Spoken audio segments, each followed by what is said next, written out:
जय हिंद फ्रेंड्स।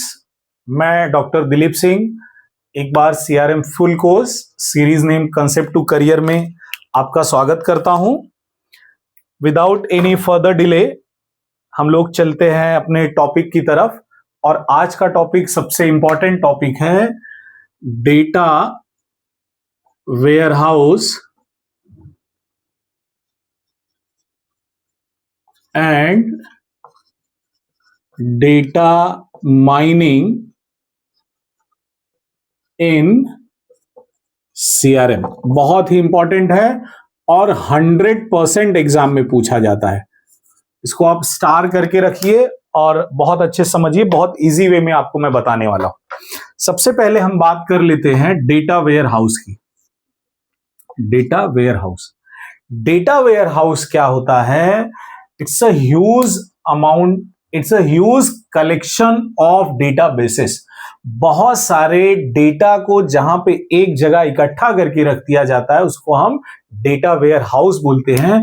अगर मैं किसी ऑर्गेनाइजेशंस की बात करूं तो सपोज सेल्स टीम का डॉक्यूमेंट्स, मार्केटिंग टीम का document, service and support team का documents, other admin records, employee records, online query records, ये सारी चीजें जहां एक जगह पे इकट्ठा करके रखी जाती है उसी को हम बोलते हैं डेटा वेयर हाउस। या आपके घर का एक ऐसा बड़ा स्पेस, ऐसी बड़ी अलमीरा, अलमारी जहां आप घर के सारे इंपॉर्टेंट डॉक्यूमेंट्स रखते होगे, वो क्या है? डेटा वेयर हाउस है।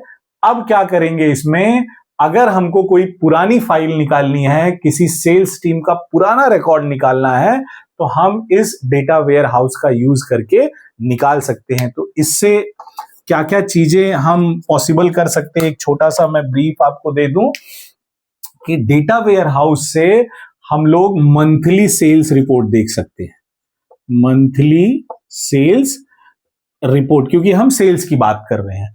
क्वार्टरली सेल्स रिपोर्ट हम देख सकते हैं, एनुअली हम सेल्स रिपोर्ट देख सकते हैं, और अगर सीईओ ने चाहा तो पूरे स्टार्ट टू एंड, जब से उसने ऑर्गेनाइजेशन को एस्टैब्लिश किया है, पूरे सेल्स के रिकॉर्ड को वो देख सकता है।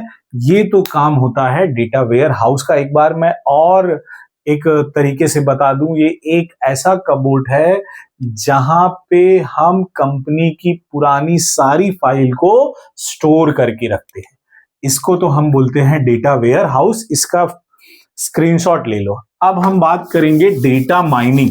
ये सब बहुत आसान तरीके से मैं समझने के लिए आपको नॉर्मल बोलचाल की भाषा में सिखा रहा हूं।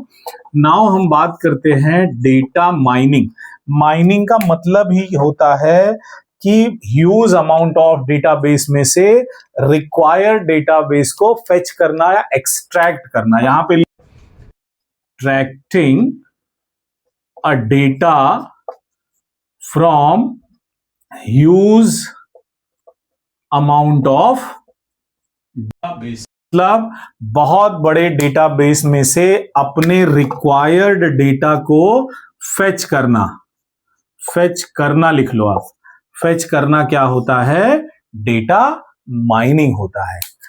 जैसे डेटा वेयर हाउस में आपकी बहुत सारी फाइल्स है, उसमें से रिक्वायर्ड फाइल को निकालना और उसके डेटा को एनालाइज करना, this comes under in data mining. आप इसको लिख लो, मैं बोल रहा हूं, extracting a data from a huge amount of database, it's called a data mining. But data mining के लिए सबसे जरूरी है आपके पास नॉलेज होना। अगर आपके पास नॉलेज नहीं है तो आप डेटा माइन नहीं कर सकते। आई थिंक आपको क्लियर हो गया होगा। इसका यूज कहां पे है? Better decision making and problem solving. यहां पे दो जगह पे हम डेटा माइनिंग का बहुत ज्यादा यूज करने यूज करते हैं। तो फिर से एक बार मैं आपको बता दूं, डेटा वेयर हाउस क्या होता है, जहां पे बहुत सारी ओल्ड फाइल को हम स्टोर करके रखते हैं, उसको हम डेटा वेयर हाउस बोलते हैं। और उस स्टोर्ड की हुई फाइल में से जिस फाइल की हमको जरूरत है उसको निकालने के प्रोसेस को हम क्या बोलते हैं, डेटा माइनिंग बोलते हैं। बहुत ही सिंपल, सस्ते और सुंदर तरीके से मैंने आपको ये एक्सप्लेन करने का ट्राई किया। आई होप आपको ये टॉपिक बहुत अच्छे से समझ में आया होगा। आज के लेक्चर में बस इतना ही। लास्ट में फिर से मैं अपने सारे बच्चों से रिक्वेस्ट करूंगा कि जिन्होंने अभी तक चैनल को लाइक सब्सक्राइब नहीं किया है, प्लीज लाइक और सब्सक्राइब कीजिए।